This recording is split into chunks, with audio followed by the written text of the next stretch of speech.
Get ready to do life and business on your terms and truly live your big ticket life.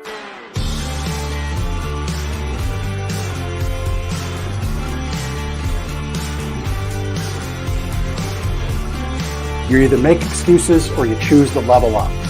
What amazing guests living the big ticket life. Woo! Woo! Brandon Brittingham. Appreciate you having me here today, man. It's that kind of discernment, that kind of focus, that kind of forward thinking that's so important if you're going to succeed in business today. Jeff and I are like friends. We're real friends. We are And so you unlock fortune and freedom without all the stress that normally comes along with it. It all comes down to your why. Your business, why are you doing it? How is it going to change the world and what's it going to do for your family? I want you to celebrate your success. Talk about the struggle. But I promise you, the story is in your struggle. They'll never be able to say that about me because people only see me working hard in anything that I'm doing whenever they see me. Focus on your success and the success of those around you. But being that constant in your community, good or bad, whether things are great in the community, bad in the community, be steady. Unapologetically do business and life on your terms and truly live your big ticket life. What amazing guests living the big ticket life. And we discuss how they do it and the big ticket methods they use.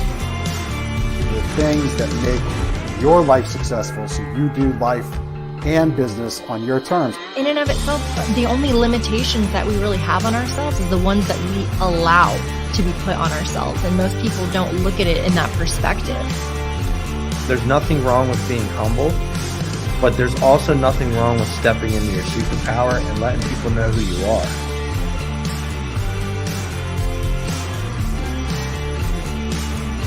Get ready to do life and business on your terms and truly live your big ticket life.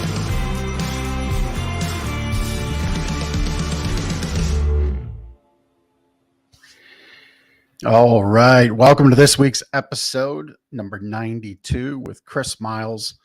Not the $6 million man, not like Steve Austin. I used to love that show as a kid, watching reruns when I was a little kid. Chris is the $300 million man. With all of his work around finances, around creating wealth and financial freedom for his clients, with his company, Money Ripples, he has helped his folks create over $300 million in earned and gained and income in the bank. Chris, welcome to the show. Hey, pleasure to be here. I was getting a little nervous. I was about to say, hey, I'm not worth $300 million yet. Like, give me some time here. Right. Well, but you've helped people overall, your overall clients amass that kind of fortune and wealth and opportunity. So let's kind of jump into your why. Why is it that you're passionate about helping people? Because I think where our conversation is going to go is helping people understand money, understand some opportunity for finances, because we don't get taught this in school. And there's to me, there's a fundamental belief around money that most miss. But for you, why is it important that you help people understand finances and how to attain financial freedom? Absolutely. Yeah. I think my big why really is I think it's like everybody's. I think everybody has a purpose to be on this planet, right? I believe that God's put me on this planet for a reason, and we have this purpose to fulfill to make this planet a better place when we leave it.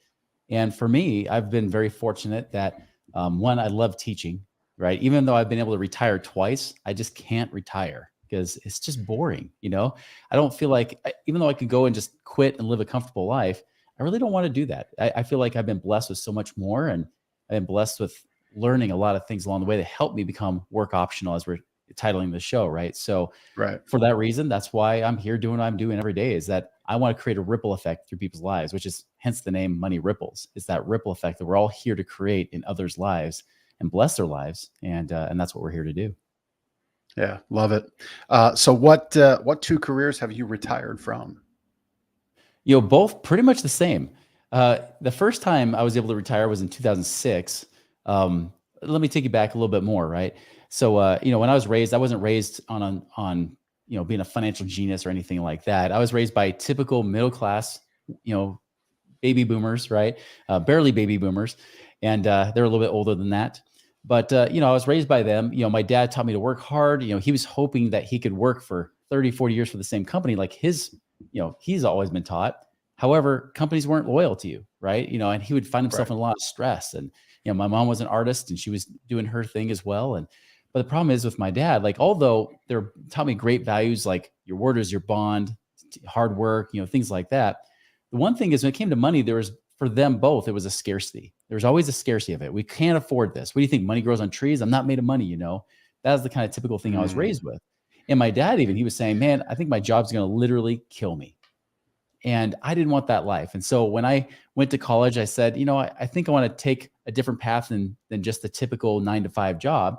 So I wanted to become an entrepreneur. I was going to become a business consultant, funny enough. And as I became an entrepreneur, I became a financial advisor.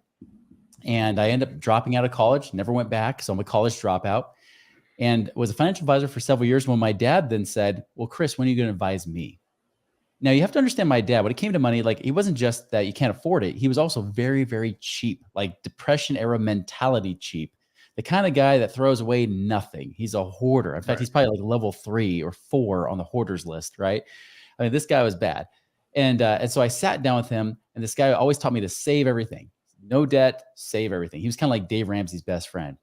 So I sit down with him and I looked at his finances for the first time in my life. He was always very guarded about his money. I looked at his finances for the first time in his life, in my life. And as I'm looking at it, I said, Dad, you're 61 years old. If you want to retire today, even though you've stuffed all your money in your 401k, even though you're debt free, including your house, you better hope you die in 5 years because that's how long your money's going to last you. And of course, that's not what he wanted. He said, well, give me something else. And I said, well, I don't know what else to tell you. You did everything right. You stuffed your money in mutual funds like I've always taught. You've been stuffing the 401k, getting your match. You've paid off all your debt. You've essentially done everything right. And yet it's still not enough. And guys, that bugged me. That bugged me a lot because I was teaching the same thing. I was teaching them to do what my dad did. I was teaching everybody to save everything, spend nothing, save it forever, put it into mutual funds, and hopefully someday you'll have something. Only to find out he didn't have enough. And when I realized all my clients were in the same situation as him, and I was even going down the same path as him, hoping that I'd be able to retire on these dumb mutual funds, I started to question if everything I was teaching was true. And I had a choice. Either I could keep going down the path I wanted to go on, or, and of course, keep my career intact, or leave that career and do something different. And so I chose the latter. I said, I got to keep my integrity intact. I can't teach something that I don't believe in. I can't teach something I'm not practicing. I suck at teaching things that I'm not a good BSer that way. So I quit being a financial advisor. But at that same time, when the students were ready to teach their peers, one of my friends was starting to do real estate investing. And he kind of introduced me to some other guys that were doing real estate investing that were retired in sometimes their 20s and 30s, even as young as that. And I thought, oh my goodness, this is it. And especially when I learned it was about passive income. How much income can you create from the money you have? Not just accumulating a bunch of money, but actually having income coming in. And later that year in 2006, it was 2005 when I was sitting down with my dad. The next year, 2006, I found out, I'm looking at the numbers. And I said, oh my gosh, I've got enough income coming in that I can go to work or not. At the time, I was actually just being a mortgage broker and as well as teaching some stock trading on the side. But by that point, I realized I can stop working right now. And I was 28, almost 29 years old. It was a big epiphany to me. That was the first time I retired. Second time was because I screwed up the first time because the recession hit a few years later and I found myself over $1 million in debt, had to dig myself out of that hole. And that's a whole other story there we can go into. Yeah. That's a big mountain to climb out of, but you did it. I did it. So I want to share a little story. In my retail business, we are in the process of hiring a new team member for the delivery truck, and had the pleasure of meeting a really young, ambitious 18-year-old. And we're interviewing a couple other candidates. So the jury is still out, if you will, on that hiring decision. But he said something interesting. We often ask, where do you see yourself in a few years, 5 years? And he said, I definitely want to secure my own freedom. And I think that's going to be around doing real estate. I don't know 100% what that is, but that's where I definitely want to be. And, I'm sure he sees a lot of reels like yours on TikTok, a lot of reels and information from others.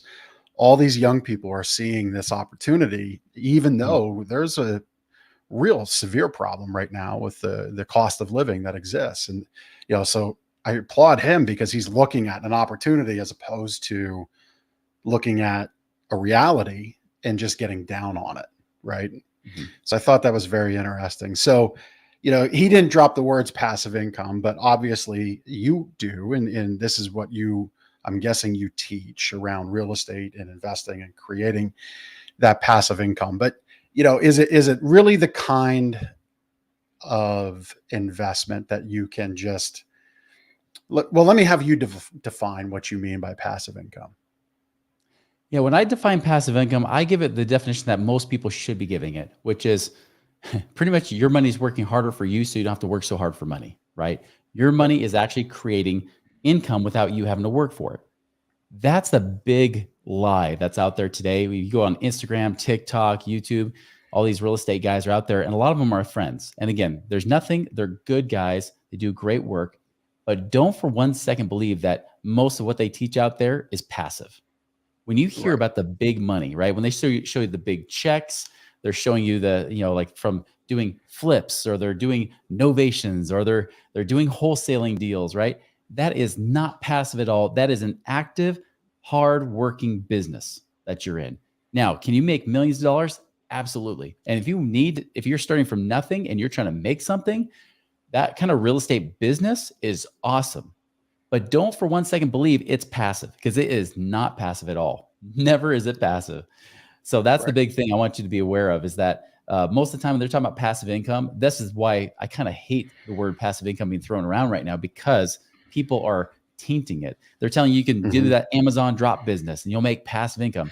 No, you won't. You will be doing active income to create more money, and that's fine. But remember, passive income is where your money is doing the hard work, not you. So the way you do that is then when you invest with other people, where you invest with the investors. You're not the one going and doing all the hard work. That's not passive. So that's what I talk about. And so, yeah, the fallacy is that you can start from nothing and create passive income. That's not really true. If you don't have any money, you exchange time and energy. But when you do have money, you can exchange that to have that do the hard work for you. So that's when it actually becomes passive. Right. Yeah. Yeah. I find, it's so easy today. Well, I had this conversation last week on the show with Chaz Wolf about masterminds, right? Guy. And yeah, so Chaz. And so, the issue with today is because everybody has their own media. I'm creating media right now with this show. So many can stand in a position of authority because you can get that scroll on the screen and you can make something look great, as we do here.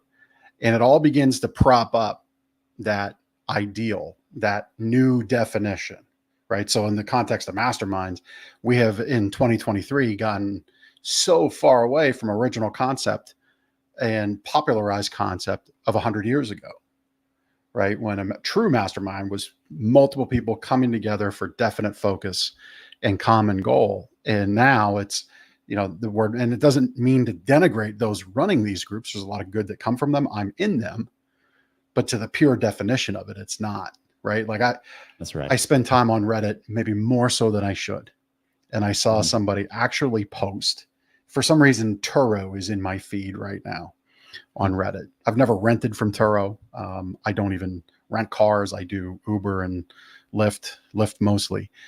But I find it interesting. And I saw thinking of getting into Turo for passive income. And boy, this person got blasted because it's the furthest thing from passive. You're literally having to pick people up at airports, and in one part your taxi service, other parts your car repair, other parts your customer service.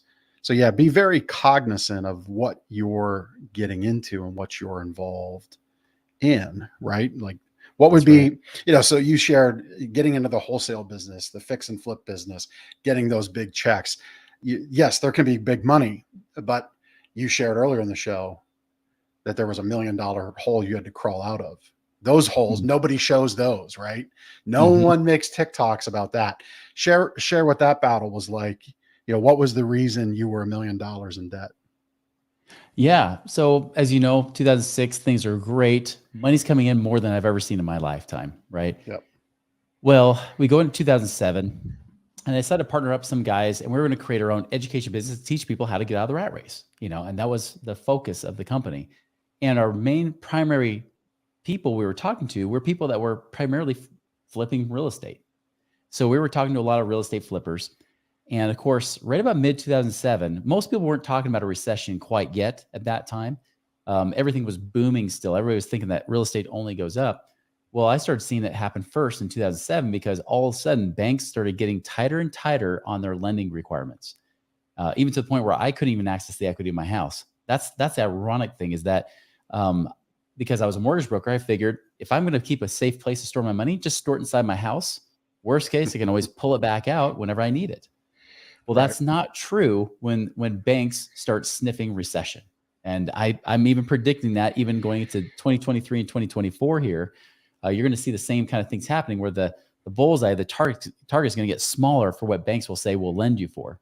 Well, I was a business owner. They didn't like me, especially when I was starting a new business with partners. So I dropped my passive income streams because one of the partners said, hey, focus just on this. This is our mission. This is our passion, right? We did that. On top of that, I'm stuffing all my money in my real estate, even trying to do things with, flips and rentals, but I didn't care about the rentals if they were, if they weren't positive cash flowing because they were appreciating so much. I can kind of, fudge the numbers a bit more, right? Because even though I'm losing money, but technically, even if I'm losing a few hundred a month, if I'm making thousands every year, who cares? Well, that doesn't work, especially when you go into a recession. And so I watched this perfect storm happen. And I'm not talking about the perfect storm in a good way. I mean, the George Clooney, you're going to die way. Right. Spoiler alert. Right. So that kind of situation was happening to me at that time. So things were getting tight. And not to mention, because we were always focused in our company on real estate flippers, we were suffering in our business to the point I wasn't taking home paychecks. So I cut off my income streams of passive income, most of them. I then cut off my active income streams weren't paying me either. On top of that, I still had a lifestyle I was paying for because I had moved into a new home at that point, stuffed all my cash in there, can't get access to my cash. And so very quickly between business and personal expenses, I was in the hole $15,000 a month. So it doesn't take a genius, especially when you start seeing real estate values tank at the same time. So I'm losing real estate values and I'm losing money left and right, charging up credit cards or whatever else I could do to try to float to the next month to see if I can make it then. By 2008, I found myself about $1 million, 1.1 million in debt. And that was a pretty sucky place to be. I didn't file for bankruptcy, although I could have easily done it. And it probably would have been easier to dig out of that hole if I did, but I'm just too dang stubborn. So instead I had to figure out how to create money with no money anymore, no credit, really nothing available other than my body and my mind. Right. And that's what I was trying to do at that time. And so here's what I did to get out. One, I had to focus on my mindset, right? The mindset was the biggest issue. Because, imagine I was the guy that's supposed to have it all figured out, and now I'm a fraud. So I stopped teaching people how to get out of the rat race because I was back in it. Again, I can't teach what I don't do or know. So instead, I started teaching people how to find money because that was the one thing I was doing really well. I was getting very resourceful in how to find and create money. And so I was doing the same thing for people because people would say, Chris, I would love to pay you to learn what you know, but I just can't find the money. And I wouldn't say this verbally, but in the back of my mind, I remember thinking, oh, their situation is better than mine. I'm over $1 million in debt. They're at least at zero. That's a pretty dang good place to start. Heck, homeless people are at zero. That's a better place to start than where I was at. So I started telling them, I was like, well, if I can find the money, would you then pay me? And they said, yes. And so I'd help them find the money, whether it be through different tax breaks and things like that, of ways to reduce their taxes. Could be creative ways to pay off debt. I was doing that myself. I actually created a strategy called the cash flow index that if you actually look up, you'll see guys like Garrett Gunderson talk about it. Well, guess who we learned it from? So I created strategies like that of creative ways to pay off debt, to free up more cash flow and ways to start tracking money and be a wiser steward of your resources so that money starts coming in. And as I started to do that, the next thing I know, the average person, especially a business owner, was finding in the first year alone about $34,000 in the first year. And that blew my mind. Again, nothing about passive income. We were just teaching people how to free up money, not even investing the money. And that's what really helped revitalize our business. It got us out of bankruptcy, and got me even out of the potential bankruptcy I could have been in. And so that's really where that kind of started. But again, it was a daily struggle on the mindset piece to have to control really that abundance mentality versus the scarcity mentality. Because I had collector calls coming in every single day, multiple times a day. Heck, my friends stopped calling, but my creditors would call religiously, right? So those are the kind of things that I was dealing with at the time. Yeah. Yeah. So, we'll get to how you help folks, like what your business is today and how people can connect with you. But what do you want, and this could be for anybody, but specifically, what do our high school kids need to know? Because they're seeing a lot of stuff. You know, sadly, and again, this goes to the technology at all of our fingertips. A lot of teens think they're going to graduate high school, and that the constraints of high school are stopping them from being a six-figure to $1 million plus earner as an influencer. And they think, well, once I just get out, I'll have all this free time and I can be instantly wealthy. So a lot of them want to be that, unfortunately. And I say that unfortunately because the reality is that's not really a business. It's really not a business because things change. You're always building that business on somebody else's algorithm, somebody else's rules, somebody else's platform. And truth be told, agencies like FTC, SEC are coming after influencers more and more because all the while they're being paid without disclosing it, all the pitfalls. But what would you tell kids to be hopeful about from a financial perspective, college age people to be hopeful about, to look for ways to create positive cash flow, ways to get into the world of having your money work harder for you than you work for it? To focus on the positive, I'm going to hit the negative first. So the reality, right? The reality is we're going to have harder times than what you're seeing today. And that really stinks for both our high schoolers, which I have right now 8 kids, blended family. I have 6. My wife has 2. Therefore, she's more stressed than I am because I'm used to that many kids. I have a chain gang. But 6 of my oldest 6 of my 8 are teenagers right now. The oldest almost 20. And so the same thing I'm telling my kids right now. And that thing is, one, we're moving into harder times. It's going to get worse before it gets better. I really believe that. I think the next 10 years are going to get ugly. But here's the good news. The good news is that what you're seeing today, there's always eternal principles that have worked with money since the beginning of time. And I don't mean save money, pay off debt. That stuff actually hasn't worked since any time. That only gets you so far. And then you end up just being someone who has high net worth, but you're still broke every month. The key is, of course, just like my shirt says, is cash flow equals freedom. That's the big thing. So the big way to get cash flow, the cause of cash flow, is not just make more money. Stop asking the question, how do I make more money? Instead, ask the question, what can I do to create value for somebody else? How can I create value for more people? How can I serve somebody, solve problems, or add value in such a way that money is inevitable? That has always worked since the beginning of time. It's always being a problem solver. How do I solve those problems? So you mentioned someone, trying to make it big on social media, being an influencer. The problem is everybody's running towards that. The worst thing you could do as a career choice is go to where everybody's already been going. It's just like the IT industry, right? Now we're seeing big layoffs in the IT industry. Now there's people that are much older and more experienced fighting for the same jobs. But who's not fighting for jobs right now? The trades, craftsmen, people in like independent contractors. I tell my kids, I said, listen, if you can do what most independent contractors will not, which is show up when you say you're going to do it, like do what you say when you say you're going to do it, essentially have integrity.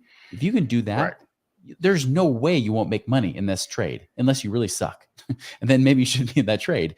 But the truth is, you really should be able to prosper just by showing up, really, and just doing what you say you're going to do. Be a person of your word. That is something that's in short supply today. So go away from where everybody's running, run the opposite direction. And I say the same thing with investing. If everybody says you should go in the stock market, that means it's time to get out of the stock market. If everybody says buy crypto, it's time to get out of crypto. If everybody says buy real estate, which they're not right now, that's the time to not buy real estate. But right now, nobody's saying what people are saying, oh, buying real estate's horrible right now, other than a few influencers, right? For the most part, the media and everybody's telling you, don't do it. That's how I know I should be doing it more. Last year in 2022, you know what I did to prepare for 2023 is I listened to what the media was saying, and everybody was saying, don't hold cash. You'll lose to inflation. So what did I do? I built up more cash. And now what's happening is that people are starting to get tighter and tighter on liquidity. I have more cash. That gives me more options and more freedom to be able to control my terms. That is where the essential thing is. So for anybody who's listening to this right now, you're a teenager or whatever you might be, the youth of today, is stop listening to the media, stop listening to all the influencers, because for the most part, they're just trying to sell you crap anyways. Is instead do the opposite of what you're hearing people say for you to do and find a way to do that. And again, align that with your talents, your God-given natural talents that you have, align it with those and your passions as well. And you start to get those to align in a way that serves people and solves problems for other people. I promise you, and this is what got me out of my hole twice, to retire twice by the time I was 39, is I focus on that one key principle, which is dollars follow value created for other people. Love that. Dollars follow value created for other people. I love that. You know, you really, what you were saying there, cash is king. And I think somewhere in a cave, there's an archaeologist yet to find a carving that equaled at the time cash is king. And I think we can find it in hieroglyphics and some pyramid yet to be discovered. Right. I mean, like, I think when it comes to real estate specifically, time goes unbeaten. You know, people that were saying don't buy a house in 21 when rates were sub 3% because the price was high, boy, did they look like fools now. And, you know, I'm in your camp. I don't think we're going to see rates go down anytime soon, at least not significantly. We may see a curbing of increases, but flatlining and plateauing to where we're at, I think we're in that for the next handful of years. Absolutely. By the folks that I pay attention to. And so time, consistency, and commitment beat a lot of things. So how is it, you know, we can get into, and obviously you get paid for your how, right? So I don't, you know, this job is to have people be connected to you, but if somebody's saying, all right, I like what this guy's saying, but I don't quite understand how he helps me if I have money, if I have cash stacked up and I want to get it active. What are the things that you do with folks to get their money working harder for them than they work for it? Yeah. And actually, I don't mind sharing the how, because the truth is you probably won't do it anyways. Unless you have somebody holding your feet to the fire, right? But yeah, the how is simply this, is that we try to figure out how to get your money out of prison and then get it out working for you. That's really all we're doing. So many people are told to lock your money up in prison. You're told throw equity in your house, like what I did, the mistake I made, right? And then I watched it all disappear in that last recession. You know, that's not where you lock up equity, because you can't get to that money. It's also not a good place to just also throw your money in the stock market. They're also telling you that. And why? Because financial institutions are paid based on you keeping that assets under their management. They'll take their fees from you each and every year, whether you make money or not. And that's how they pay financial advisors, who then teach you what's wise to do with your money. This is why I'm an anti-financial advisor, right? Because of that very reason, is that I realized I was a salesman in a suit as a financial advisor. And so we tell you to do the opposite. We tell you, no, get your money out of prison. Don't lock it up in that dumb 401k that makes lackluster returns. Usually, by the way, less than 2%, like 2% less than what the stock market can even do. That's what you're hopefully to see. And that's before fees come out. So really you make like 3% less. So stop throwing in a mediocre 401k that doesn't make you any money. Instead, get your money out into your control and then deploy it. Now, where would you deploy it? Like, where are the places that are passive, right? Like truly passive. Now, I'll start with the semi-passive one. That's passive, but still there's some active management involved. And by the way, when you're a passive investor doing due diligence, make sure you're researching these things, is the more harder work that you have to do. Yeah. So number one is turnkey rentals. Now, notice I didn't just say long-term rentals or short-term rentals. That's very active business. And even long-term rentals, if you're managing your own property, you're still a slave to that property. So I buy turnkey rentals where I can buy them anywhere in the country. Because the truth is, in the western half of the United States, like where I live right now, you're not going to find any decent real estate deals out here, especially if you want cash flow. But if I go out to the Southeast, maybe even the Midwest, even some of the central areas like Oklahoma and places like that, I can find relatively strong cash flow deals. So I can find a company who actually has properties in those areas or finds properties for you in those areas, can tell you ahead of time before you buy it what cash flow you're going to make based on what the rent is going to be. So I go into that property with eyes wide open.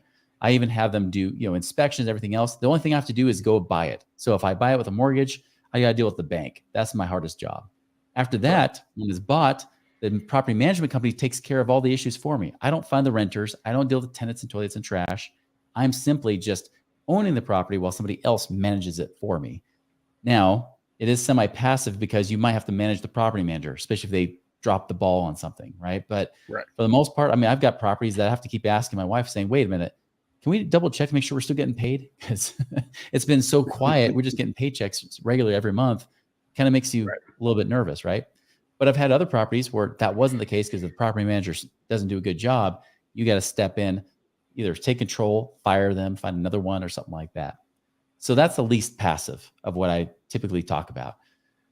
Now, other things, you could lend money. You could be the bank, but do that for other investors, real estate investors. Did you know that real estate investors don't mind paying 10+% returns, interest rates on their money, especially have to deal with banks? So right now, lending is actually one of my favorite things currently. Cash flow on the properties, not as great because the interest rates have skyrocketed so much unless you buy it all outright in cash. But lending's been great because they're willing to pay you pretty much premium returns.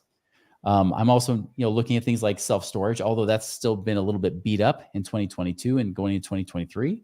I'm avoiding apartment complexes, although that's another place you can get passive income from. So self-storage, apartment complexes, could be commercial real estate. Again, they're having a hard day right now, so it's not as great of a place. You have to be very picky about it right now. On that note, boy, if you are stacked up with cash, have a strong business that you can show to a bank if you choose to go the bank route, or if you choose to go hard money route, boy, there will be tremendous opportunity in commercial real estate in the next year to year and a half, when all these 5-year leases that are renewing throughout the last few years of what we've gone through, leases that were signed 2018, 2019, et cetera, man, there's going to be just tremendous opportunity there. I agree. It's one of those things where, because people say, well, what do you think about buying apartment complexes? I said, well, right now, for the most part, it's pretty darn hard to find a good one. If you talk to the good operators, right? The ones that have been around in the business for a while. I said, but just wait. It's going to get better, because I know even guys that have been experienced, some of them are saying, you know what? It's been brutal out there the last year, especially because the interest rates have gone up so much. Now that's throwing off all of our numbers when we have to try to fix the interest rate with the banks later. They're looking for any kind of creative strategy to find financing for that money. Many of them are doing what's called capital calls, where they're essentially asking their equity partners, people like you that might put money in, saying, hey, can you put some more money into this business to kind of keep it afloat, keep it going until we get this figured out? Not the ideal situation for sure. When you're used to getting double-digit returns, now you have to throw more money in, right? If anybody where I'm invested said that to me, the very next thing I would be doing is saying, I'd like my money back, please. Oh yeah. Because if I had a client they're that's asking for money to keep, that's a scary one for sure to pay attention to. And I guess that would be a good due diligence question to ask. Right now, I guess, the answer is only as good as the person giving it to you. But I would imagine you could speak to others that are involved. That's a very good question to ask. Have you done any capital calls? And if so, when, and what was that about? That's a tremendous question to ask. In talking about commercial, my retail business is across the street from a landmark mall in Lancaster County, Pennsylvania, Park City Mall. It will always be Park City Mall. Okay. It's never going to change the name, even though the buyers, I think ownership has changed 3 times in the 12 years we've been there. We're not in the mall. We're across the street, although they do own the land. Talk about passive, land leases is probably one of the most tremendous passive income opportunities you can have, because you just own the land, lease it to somebody that owns the building, and they got to worry about all the problems. You just need to know how to structure that deal appropriately. But it dawns on me that the person or people that figure out how to repurpose that mall space into something other than shopping, which is going to mean rezoning. It's going to mean dealing with all the little individual fiefdoms of this municipal board here and this city or, board there. The person that figures that out will be just tremendously wealthy, because the problem is these boards work at a snail's pace. You're asking them to rezone, right? You're asking them to totally upend the way they look at commercial property in their town or in their city. And I see opportunities for self-storage in some of those spaces. I see opportunities for apartments and mixed living in some of those spaces, opportunities for medical and other professional practice in those spaces. But boy, you're climbing a mountain. The problem is it can be done. We climb mountains every day in this country. The problem is you're climbing that mountain with 9% interest rates at your feet. That's right. And when it takes 3 years, that's tough. Do you have any insights there? I mean, is anybody in your world exploring that? Has anybody started to figure that out? Yeah, that's the amazing thing about, find the right people. And that's one thing we do for our clients when they hire us as consultants, that we actually help them find pre-vetted deals, pre-vetted, investors more, right? Not necessarily the deals, but the investors that have those kind of deals. Like, for example, I want to make sure somebody has at least 15 years of experience, in the real estate game. Right. I want them to have at least one full market cycles experience, so that they do this very thing you're talking about, which is being able to pivot, right? How quickly can you shift and move away from what you had locked in your brain, which was the way that was supposed to be, and do something a little bit different, So like you mentioned, self-storage, we've seen that happen already. Self-storage conversions happening with big box stores, especially after 2020, post 2020, all these humongous department type stores, or even just the big warehouse type of units, they've now converted into self-storage, right? Sometimes malls, they've done that, even with strip malls. They've now affordable housing is the thing that everybody keeps talking about, because now prices skyrocketed so much. Well, how can we serve more people? Some people have even done hotel conversions, although the one caveat with that is there's a lot of people that didn't have any experience doing any hotel conversion in this space, went from apartment investing to hotel conversions. That adds a layer of risk, because now they're doing something they've never done before, right? Like you mentioned, deal with boards, having to deal with rezoning, things like that. It can get tricky. So I said, though, I chose my words very purposefully and very intentionally, fiefdoms, because a lot of those folks that sit at the heads of those boards view themselves as kings and queens. Yeah. And there's a lot of moving cheese around, and most of them don't like it. Nope. It's true. It's and that's why you like to have and that's another thing too. When you're looking at investing in certain states, you want to make sure it's a state that has a little less of that kind of governance, right? That's why people say, "Oh, what do you think about Chicago?" I'm like, "What's a big HOA? I would never want to invest in Chicago." Now I have some people West that live Virginia, there. Yeah, West Virginia. West Virginia is fantastic. They've only recently started to care where you put a septic tank. Seriously. Yeah, it's almost anarchy, right? It's so it's good to find those places, and it's good to find those people that know what's going on, because the one thing that's really weird is that, well, I shouldn't say it's weird, but it's natural, is if someone lives on the West Coast, like Oregon, Washington, California specifically, especially in California, when they look at real estate, they say, "Oh, that's risky. It's way too high." Well, too high where? Because I look at Tennessee or North Carolina, it looks awesome. Even Oklahoma, Arkansas, the birthplace of Walmart, right? I mean, even places like that, the markets that aren't pretty, they aren't considered hot. Like everybody looks at Phoenix, they look at Tampa. Those are the places that got overbought, yes, because people were rushing there. Well, I don't like to rush where everybody's rushing. I like to rush to where nobody is rushing, or very few are. And that's the key. And again, this is why it's good to have that community around you, those people that have their ears to the ground nationwide, that they're hearing what's going on. That's why I am in certain mastermind groups or big conference mastermind type groups too. But I'm in those because I want to hear what's going on around the country, right? I want to know real time what's happening. I'll tell you this, here's our two darlings for our clients right now. The two that probably get the most attention, besides like hard money lending, things like that. One is oil and gas. Oil and gas has been completely poo-pooed all over for the last several years. But there's several of my clients that, like last year, earned 35% on some of the syndicated deals in the oil and gas space. Now it's not the typical oil and gas, like the working interest where they talk about drilling, like you're starting from speculative, finding Right. the land, drilling. These are lands that have already been drilled. That you're basically just owning the land because oil companies, believe it or not, don't want to own the land. They just want to drill on it. They don't want to own it. They'll lease it from you. So they'll pay you rent to drill on that land. And then they'll pay you royalties, a cut of the royalties of what they drill too. So you can kind of, it's almost like that triple net lease type of, thing. Like you were talking about renting the land to somebody else, on the commercial space. Yeah. Same thing with oil.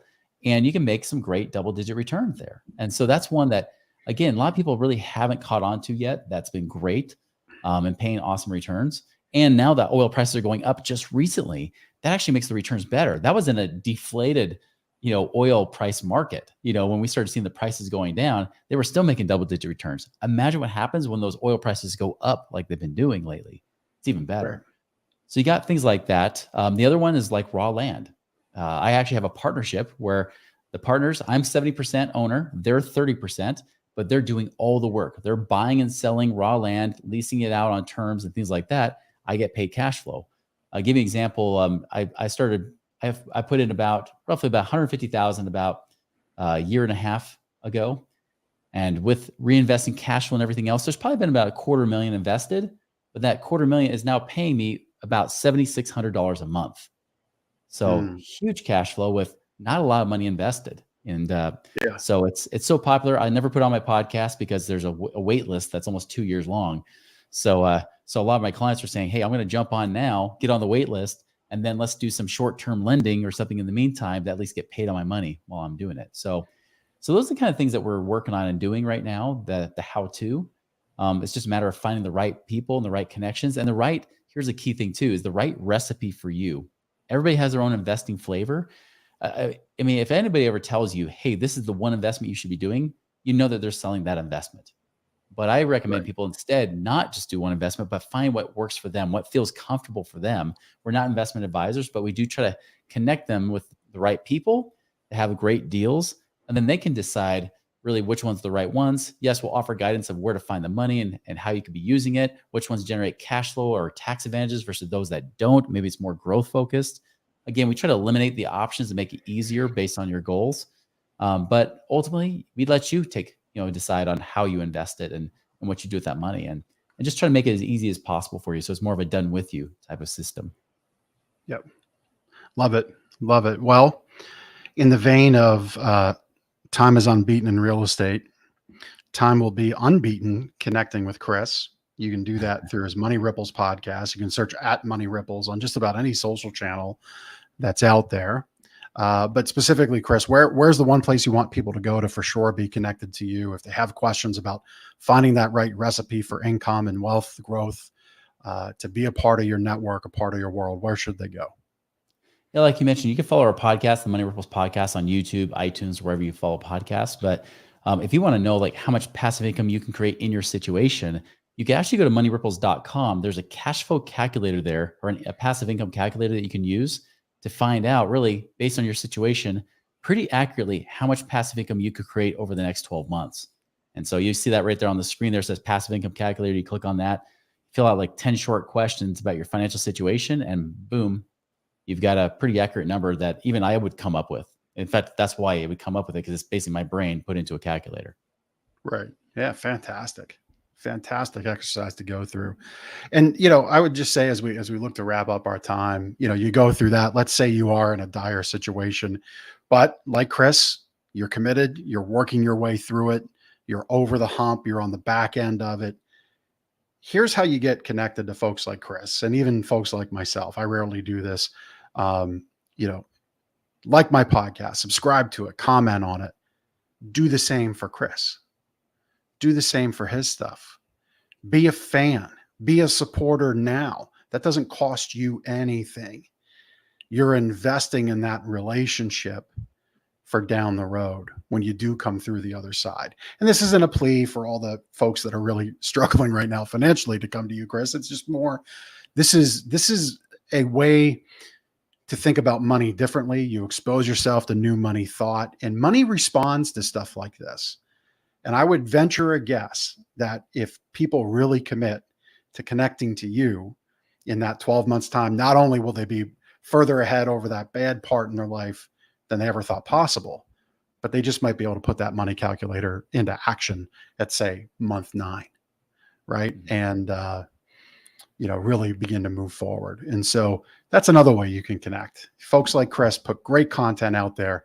Make it a point to follow it. Make it a point to comment on it. Make it a point to share it. The nice thing about this technology is when you do that, if you tag back at Chris Miles, someone on your team will see it.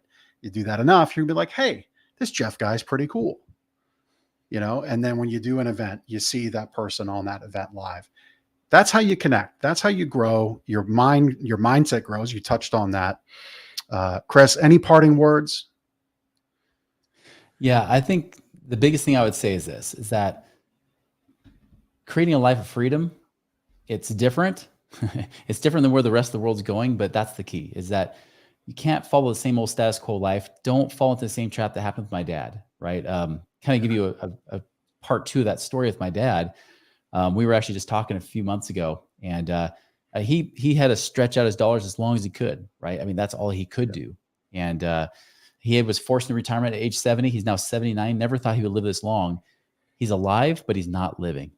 And I remember I was talking to him just about, we go snowbird every winter because my wife hates Utah winters and she's from the tropics. So we always go somewhere warmer each winter. And I was telling him about that. And he's like, I can't even understand that life. Like, that was never a choice that I had in my own life. It's like, good on you for doing that. Because if I could go back, I wish I would have done the same thing.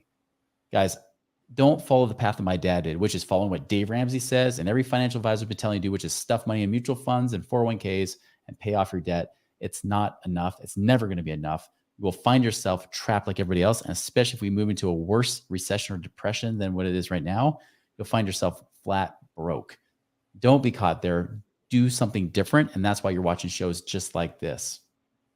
Yeah. Sage advice. Very smart. Love it, Chris. Thank you for taking the time for my listeners and watchers this week.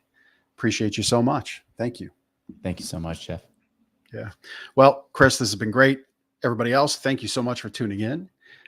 Go out, take this advice, do life and business on your terms this week. We'll see you next week on The Big Ticket Life. Take care. Thank you so much for taking the time to listen to this episode of The Big Ticket Life. You've heard from another amazing guest living their own big ticket life, and now it's time to live yours. First, I'd love for you to take me up on my free gift to you.